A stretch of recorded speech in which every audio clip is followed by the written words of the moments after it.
Good morning, guys. I'm watching some science stuff. I'm working on some science stuff. I found out it's the MPPT buck converter that's short-circuited, or it just doesn't work. I'm not exactly sure what's wrong with it, but I have to order a new one. I tested it with a 38-volt battery. And this thing should be able to accept, I think it's from 12 volts. Maybe it's all the way from 0, but it should be turning on. I made sure the cables here leading to this thing is okay, and I tested a bunch of stuff, but it's busted. I need to buy a new one.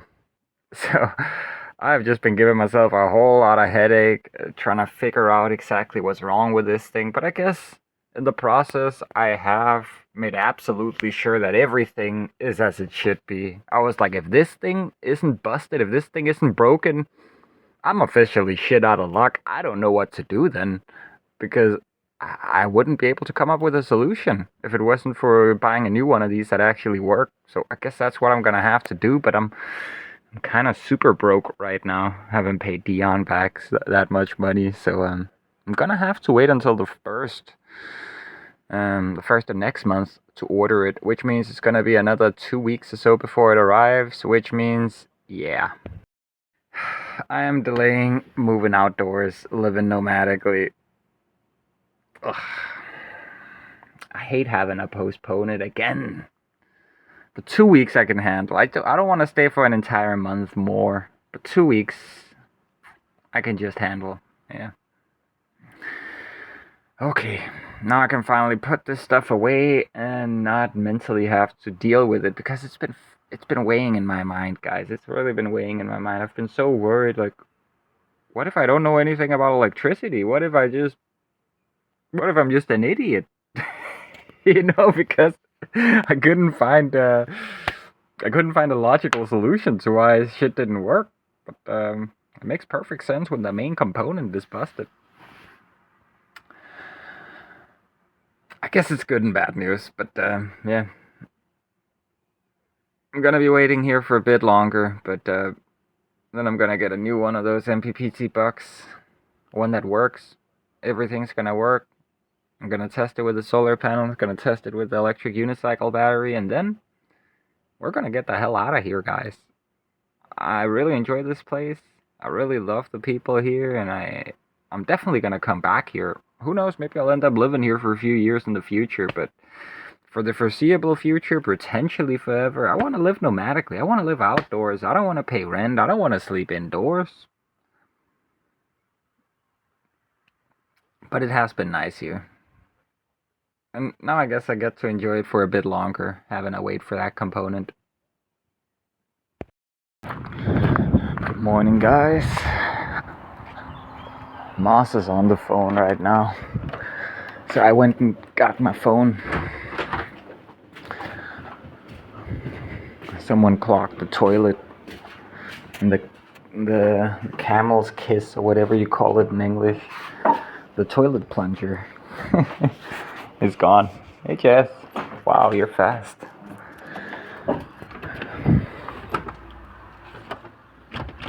It's getting nicer and nicer out here.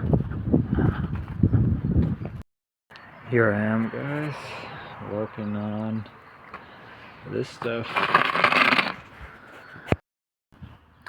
This is what we got done yesterday. And I'm gonna be working on this area today. Hopefully, I'll get all the way over here. Let's see. This is gonna be a little difficult to deal with.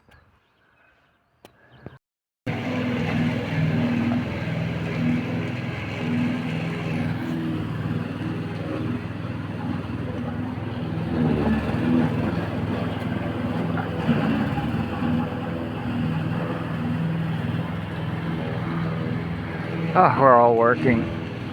I'm working on cleaning these cracks out from all this stuff. It was pretty unruly over here. A lot worse than what you're seeing in front of me. I'm gonna take a bit of a break. Jewel and Amelia invited me to come eat some, I guess, lunch over here. Some dry snap bread. And some spread. Så du reddet osten. Hvad er det, du hælder ovenpå?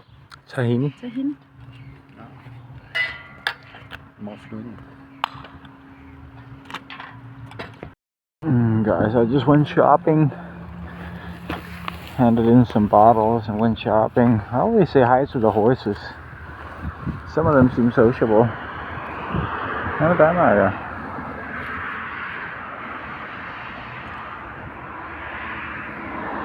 It's beautiful out here. Look at all the dandelions behind the horses. What did you have?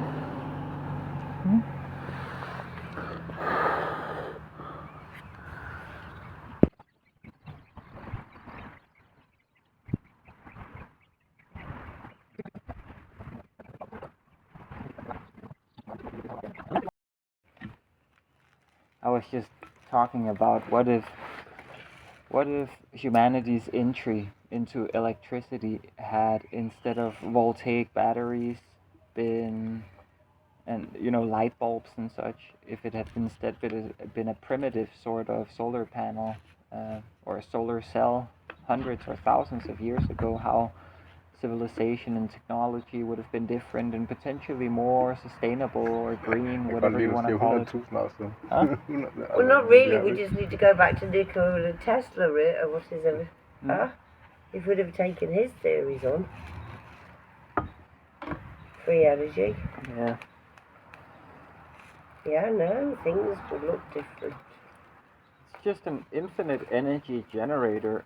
We have the means to capture the energy, and we become more and more efficient every year with the solar panel technology. Now we're using perovskite solar cells at like 25% and upwards efficiency. But, I mean, electric cars are going to change from that to hydrogen, aren't they? well, I think first and foremost we're going to see lithium battery cells be replaced by either sodium or some other type of inert cell that doesn't have the potential for fire. To explode, yes. Yeah, no potential for fire hazard or Which hydrogen really does have. expelling dangerous fumes or anything like that.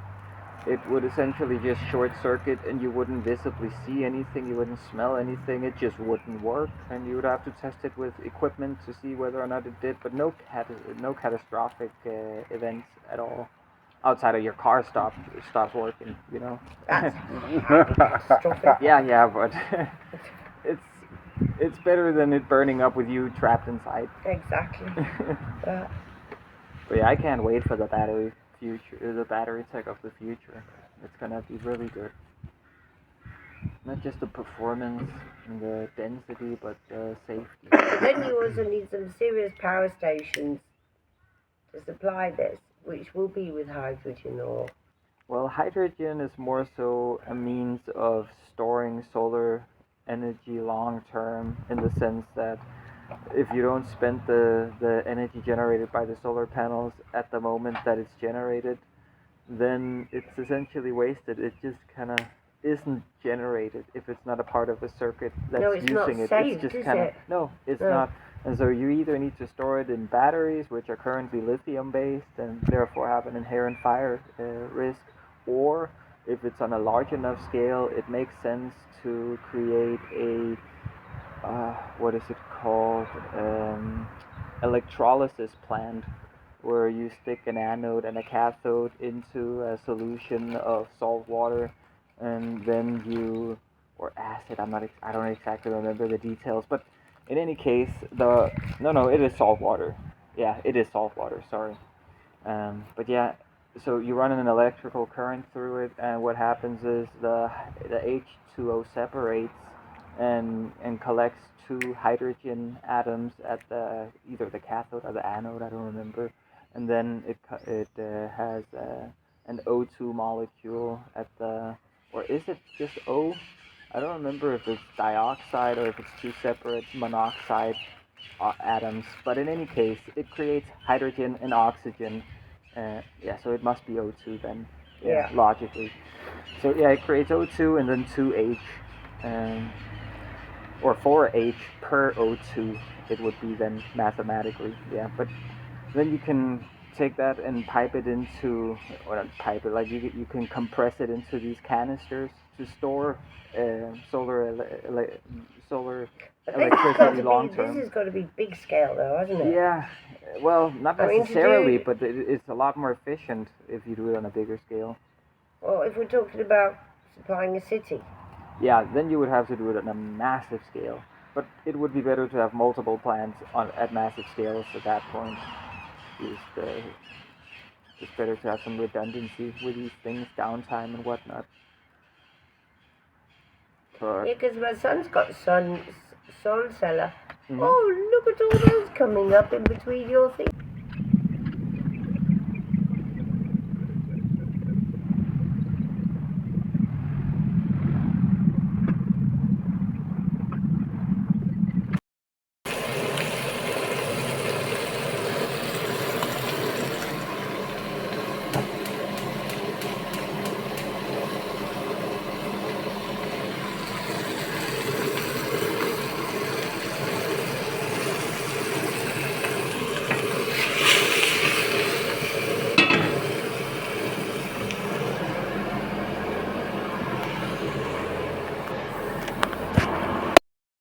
guys, I was craving a steak.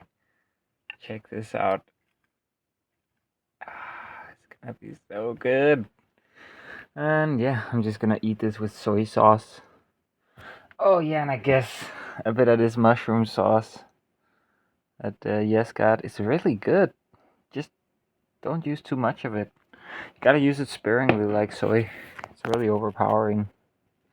Itadakimasu.